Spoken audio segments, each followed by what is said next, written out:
आत्मा से परिपूर्ण एक पीढ़ी में परमेश्वर ने बहुत इस्तेमाल किया। सुन रहे इधर आंख खोल के हालेलुया हाथ हिला के बोलो यीशु धन्यवाद।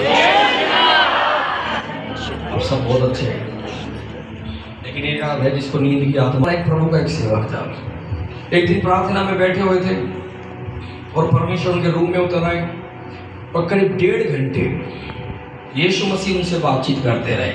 1.5 घंटा ऐसे एक रिश्ता था केनेथ हेगन का परमेश्वर के साथ। कई बार यीशु उनके रूम में आते थे, घंटों बातें करते थे।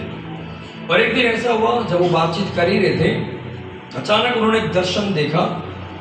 मतलब उस बातचीत में उस दर्शन में उसने देखा केनेथ हेगन ने एक छोटा सा एक बंदर आया है, उनके पास आया और वो बंदर आकर बंदर की आवाज ऐसे निकालता है, बंदर चिल्लाना शुरू कर दिया।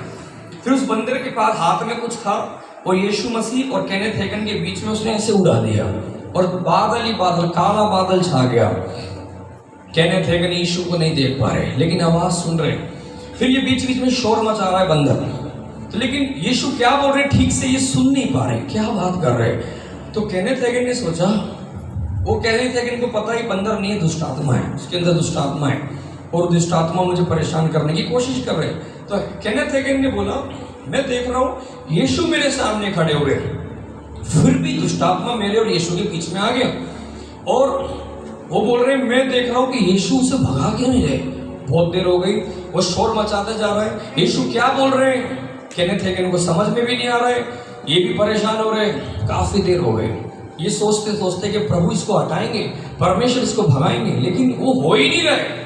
काफी देर के बाद केनेथ हेगन के अंदर गुस्सा आ गया, एक इरिटेशन होती है, वो परेशान हो गया। उसने एकदम से चिल्लाकर बोला, हे शैतान चुप हो जाए।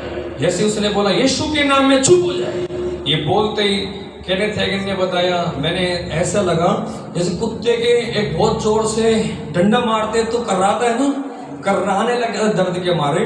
दुष्ट आत्मा वो बंदर वाला नीचे गिर गया और वो कर्राने लगा, बहुत जोर जोर से कर्राने लगा। फिर इसने बोला यीशु मसीह के नाम से भाग जाए। उसी समय वो बादल चला गया, वो दुष्ट आत्मा भी, वो बंदर भी वहां से चला गया। उसके बाद वो यीशु की आवाज ठीक से सुनने लगे। फिर यीशु मसीह की बातचीतों में फिर उसने पूछा, प्रभु मैं आपसे एक बात पूछना चाहता हूँ, आप सामने खड़े और दुष्ट आत्मा इधर आ गई, वो मुझे परेशान कर रहे और आप कुछ भी नहीं बोल रहे, ऐसे कैसे हो सकता है। तब यीशु ने बोला, जो काम तूने अभी किया है, जब तक तू ये नहीं करता मैं उसको नहीं भगा सकता था। उसने बोला, परमेश्वर ये कैसे हो सकता है। फिर यीशु ने उनसे एक बात बोला, मनुष्य के बिना परमेश्वर इस पृथ्वी पर कुछ नहीं कर सकता। उसने बोला, ये परमेश्वर ये कौन सी बात है, अगर मैं ये प्रचार पब्लिक में करूंगा तो लोग नाराज हो जाएंगे, क्योंकि सबका धारणा क्या है, परमेश्वर सब कुछ कर सकता है। तो यीशु ने बोला, हाँ परमेश्वर स्वर्ग में तो सब कुछ कर सकता है, पृथ्वी पर काम करने के लिए मनुष्यों के बिना परमेश्वर नहीं कर सकता। हालेलुया, बोलो यीशु मसीह की। तो उदाहरण के लिए बाइबल के अंदर क्या लिखा हुआ है, ये मसीह कलीसिया का सिर है और ये क्या है, देह क्या है, कलीसिया। चर्च इस देह को दर्शाते हैं, मसीह की देह है चर्च। सब लोग इधर देखो ध्यान से, अगर इस सर उठाकर काट के अलग रख दे, ये देह कुछ कर पाएगा? और क्या ये सिर कुछ कर पाएगा? यीशु मसीह ने उदाहरण देकर बोला, ना ये सिर देह के बिना कुछ कर पाएगा और ना ये देह सिर के बिना कुछ कर पाएगा। और यीशु मसीह समझाना चाहते हैं, इस पृथ्वी पर ये देह को परमेश्वर ने रखा हुआ है काम करने के लिए, और इस सिर ऑपरेट करेगा। अगर जब तक ये देह साथ ना दे, सिर कुछ भी नहीं कर पाएगा। हालेलुया, हम सब इस देह के अलग अलग अंग है। परमेश्वर की कलीसिया यीशु की देह के अंग है। समझ में आ रहे क्या? अपनी वैल्यू को समझो। आप इस धरती के ऊपर यीशु के हाथ पैर और आंख नाक, आप यीशु के हम सब अंग हैं। अगर परमेश्वर हमारे घर में काम करना है तो परमेश्वर को आपकी जरूरत है। हालेलुया।